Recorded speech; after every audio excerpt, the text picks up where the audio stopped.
You are 26 years old and you are counting change, not literally, but close enough. It's a Tuesday night, laptop open on a kitchen table that still has yesterday's coffee ring on it, and you are refreshing a brokerage app for the fourth time in 10 minutes. The number on the screen says $340. That's it. That's the whole portfolio. You made more than that in a single overtime shift last week. You close the laptop, you go to bed. Tomorrow there's a job to get to. This is the wound, if you want to call it that. Not a tragedy, not a rock bottom. Just the quiet, grinding math of being 20-something with a paycheck that covers rent and not much else. You clock in, you clock out, you watch other people's money grow in headlines you don't fully understand. Here's the detail that matters. You keep a notebook, not an app, not a spreadsheet, an actual paper notebook, the kind with a bent corner, where you write down every trade, every mistake, every dumb, impulsive buy you made at 11 p.m. because a forum told you to. Page 1 says, bought 4 shares, no idea why, fix this. That notebook is going to matter later, remember it. Level 1, the job that pays the bills, not the future. You work in logistics, scheduling trucks, moving pallets on a screen, 9 hours a day of other people's supply chains. It's steady, it's fine. It is also, unmistakably, a ceiling. You can see the raise schedule taped to the wall in HR's office. You've done the math. In 10 years, if everything goes right, you'll be making maybe 40% more than now. The contrast is small, but it's there. The version of you at 24 didn't know what a PE ratio was. The version of you at 26 corrects a coworker's math on compound interest quietly without meaning to show off. Nobody claps, nobody notices. That's the thing about the first small win. It never announces itself. You don't know it yet, but the notebook is filling up with fewer bad trades and more good ones. The bills still come, the job is still the job, but something underneath it has started quietly to compound. 3 years pass. You are 29 now and the notebook has become 3 notebooks. Level 2, the first small win, nobody noticed. It starts with $340 and a mistake you don't repeat. Somewhere around year 2, the account crosses $10,000, not from a single lucky bet, but from doing the unglamorous thing over and over. Put money in, don't touch it, read the letter, write it down, repeat. You still work the logistics job, you still schedule trucks on a screen, but now there's a second screen open always in the corner of your vision. A coworker asks what you're looking at. Just numbers, you say. It's not really an answer, it's also the truest thing you could say. The turning point isn't dramatic, it's a Tuesday, always a Tuesday it seems, when you check the account before checking your paycheck stub for the first time. The gain that month is larger than a week of your salary. You don't quit, you don't tell anyone, you just sit with it for a second in the fluorescent hum of the break room and something recalibrates. Level 3, the breakthrough that changed how people saw you. By 31, the account isn't a secret anymore. Not because you told people, but because the math got too loud to hide. A friend asks for advice on his 401k, then another, then a manager, someone who outranks you by 2 pay grades, corners you by the coffee machine, and asks genuinely what you'd do with his retirement account.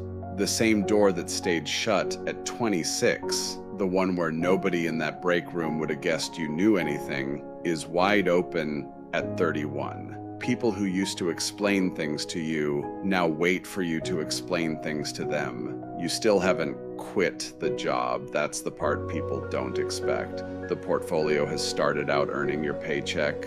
Some months, not all of them, but the notebook habit hasn't changed. Still bent corners, still handwritten mistakes, though there are fewer of them now, and the ones that remain are smaller. Level 4, the peak, when the math finally flips. At 34, it happens on an ordinary Thursday. You open the spreadsheet, you use one now, alongside the notebook, which has become more ritual than necessity, and the number sits there. This month, the portfolio made more than the job did. Not once, not a fluke. It happens again the next month, and the one after that. You don't throw a party. You sit at the same kitchen table, the coffee ring long since scrubbed away, and you think about the version of yourself who used to refresh the app 4 times in 10 minutes, hoping for different math. The math is different now. You just had to be the one who changed it.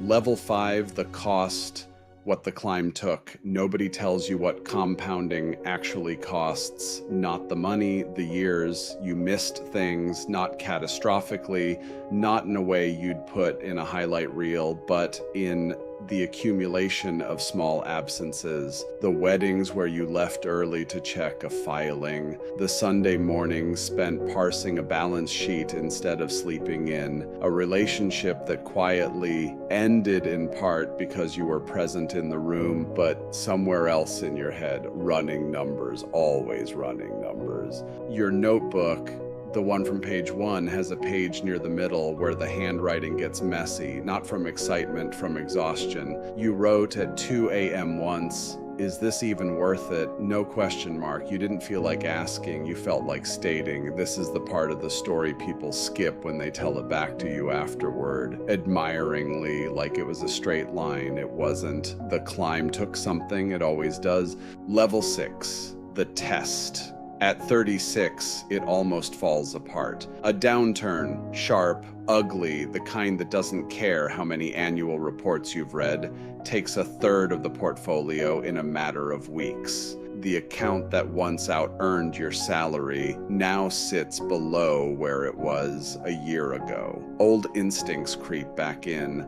The same fear that made 24-year-old you buy 4 random shares at 11 p.m. shows up again at 36, dressed differently, whispering that maybe none of this ever worked, that it was luck all along. You almost sell. Your hand is on the button one Tuesday night, laptop open on a different kitchen table in a different apartment, but the light is the same somehow. The hum is the same. You don't sell. You open the oldest notebook instead. Page 1. Bought 4 shares, no idea why. Fix this. You already fixed it once, you know how. You close the laptop, you go to bed. Tomorrow there's still a job to get to, for now. Level 7, the reinvention. The recovery doesn't happen fast, and it doesn't happen because you did anything clever. It happens because you did the same boring thing you always did, and you didn't touch it. You kept reading, you kept writing it down. 18 months later, the portfolio isn't just back to where it was, it's past it. Something else changes though, and it isn't the money. At 38, you finally leave the logistics job. Not in a blaze of dramatic exit, no dropped headset, no cinematic walkout. You give 2 weeks notice on a normal Monday, and your manager, the same one who once cornered you by the coffee machine asking for advice, just nods and says, "Yeah, figured this was coming." You don't disappear into early retirement either. That's the twist nobody expects. You start doing in daylight what you used to do at 11 p.m. in secret, except now it's not secret and it's not just for you. You start writing the letters you used to only read. Somebody somewhere is going to sit at their own kitchen table and read what you wrote twice the way you once read someone else's. Level 8, the legacy.